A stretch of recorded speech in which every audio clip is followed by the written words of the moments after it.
Hello viewers, welcome to my YouTube channel. Today I'm going to illustrate how to compute arithmetic using the cubes and the cuberithm board. Cube and cuberithm board is one of the equipment which is used by learners with visual impairment to compute arithmetic. A cuberithm board is a rectangular frame which has holes or pockets in it. And this is the surface on which the cubes are inserted as learners with visual impairment calculate arithmetic problems. A cube, on the other hand, is small tablet cubes, which is three-dimensional, meaning that it has the length, it has the width, and it has the height, but all the sides are equal. It has 6 faces, and on each face is inscribed some braille letters which represent numbers. Remember, in braille mathematics, we use the first 10 letters of the alphabet to denote the numbers 1 up to 9, including 0, meaning that letter J stands for 0. But in braille mathematics, the letters are preceded by a numeral sign, which is dot 3 and 4, 5, 6. But the cubes do not have the numeral sign, and that is what makes the difference between braille mathematics and the mathematics of cubes and the cuberithm board. Mathematics of cubes and the cuberithm board do not make use of the numeral sign, unlike the mathematics braille, which must have a numeral sign.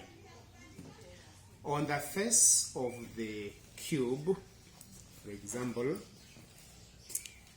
we have D.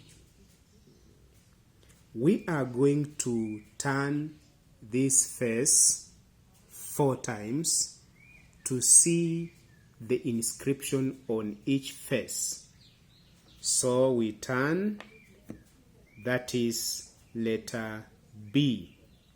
When you turn again, that is A. When we turn, that is E. When we turn, we go back to D. Those are 4 faces. We are left with the 2 faces, one, the face that is facing us, and then the next one, the face away from us. Let us look at the face that is facing us. We have that line. And the face that was away from us, we have letter G. We are going to take a particular face and rotate it clockwise. The fact that it has 4 faces, it means that we are going to turn it 4 times. Like, for example, that is a letter G. We turn it the first time, turn it the second time, it's still letter G, turn it the third time, it's still letter G, turn it the last time, it is still letter G. Let us take another shape, which is B. B, when you turn it, it gives you a C. When you turn it again, it gives you that shape. When you turn it again, it gives you that shape. When you turn it again, it goes back to letter B. Let us look at A. A, at that point, when you turn it clockwise, it gives you that shape. You turn it again, it gives you that shape.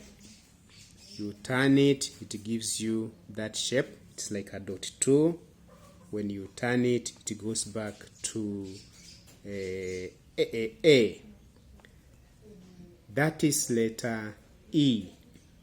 When you turn it clockwise, it gives you letter I.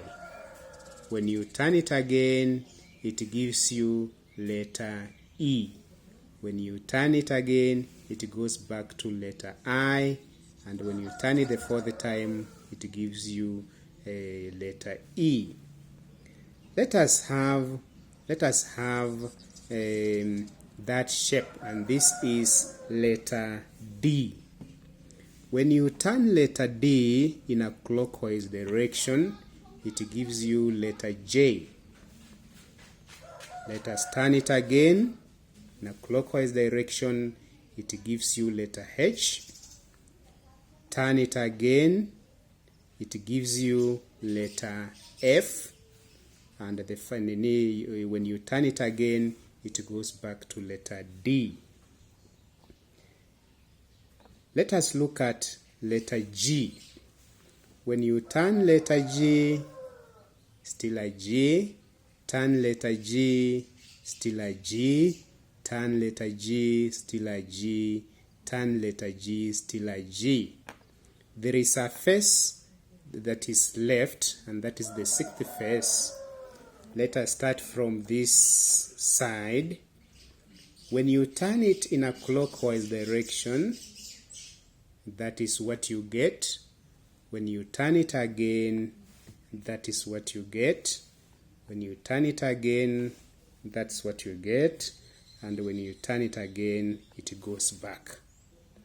I want us now to come up with the letters of the alphabet.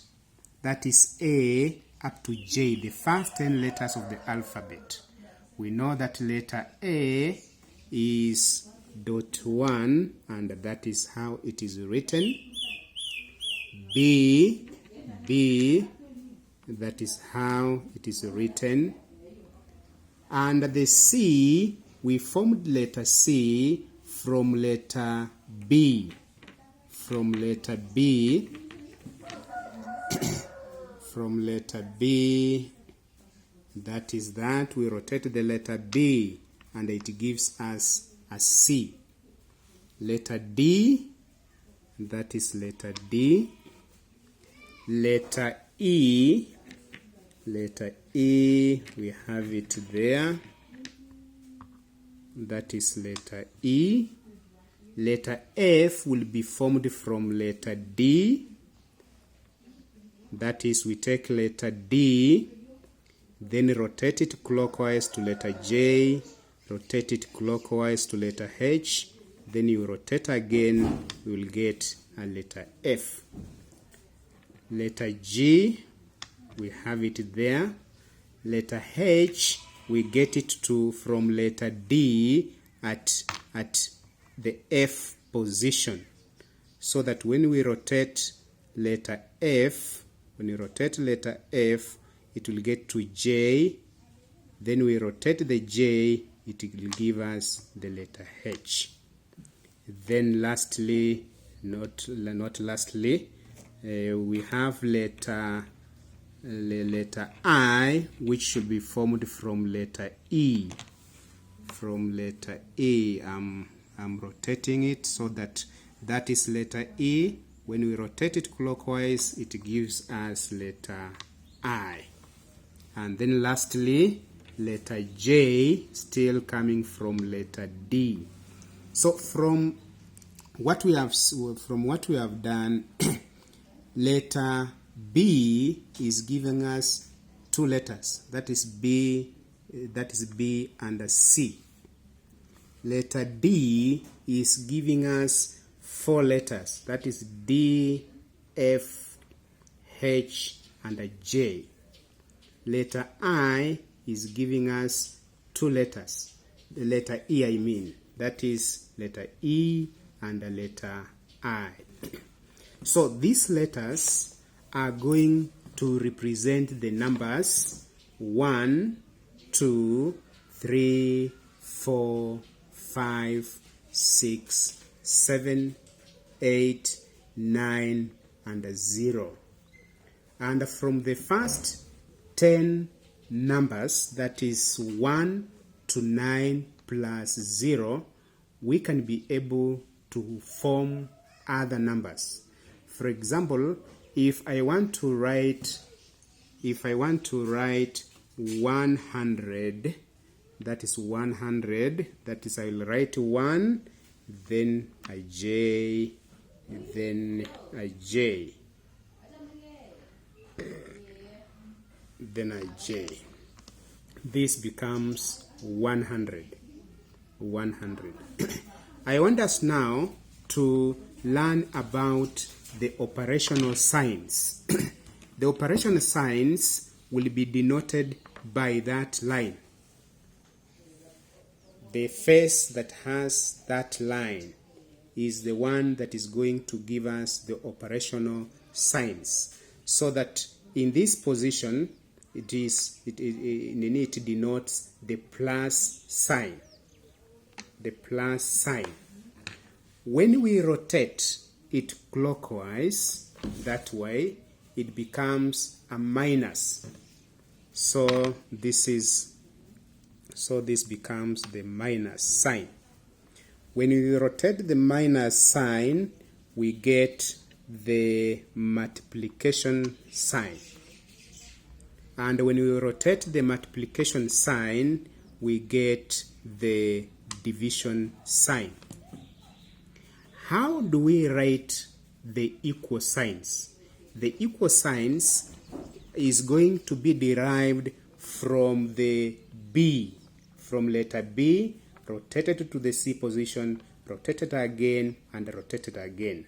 So, and we join them twice so that we have that position and we have this position. It becomes the equal signs.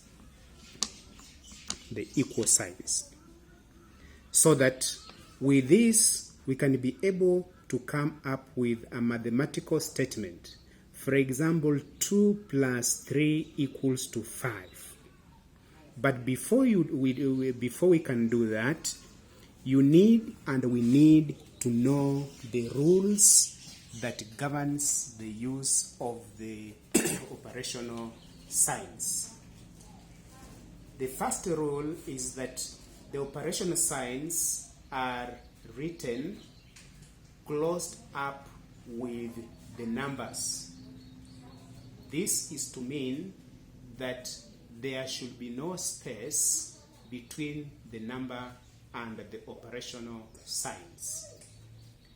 The second rule is that the equal signs must be preceded by a space, but it is followed by no space. So let us have practically present 2 plus 3 equals to 5. So we are going to say that is 2, then plus, written closed up, then 3,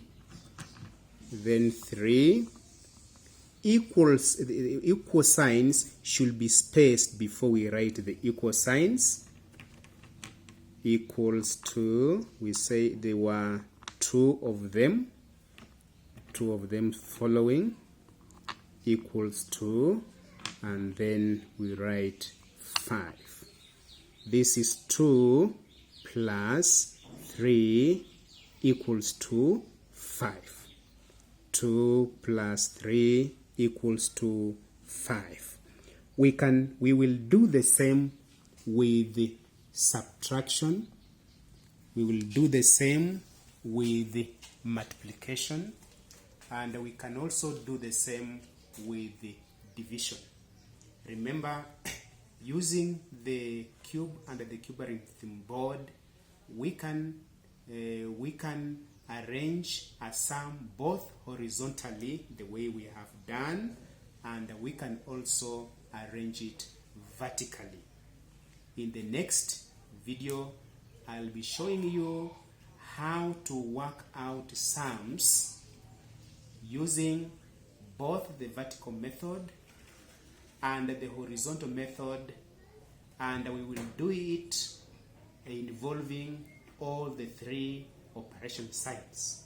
We will add, we will subtract, we will multiply, and we will divide numbers using both horizontal method and vertical methods. And with that, thank you for being my audience today.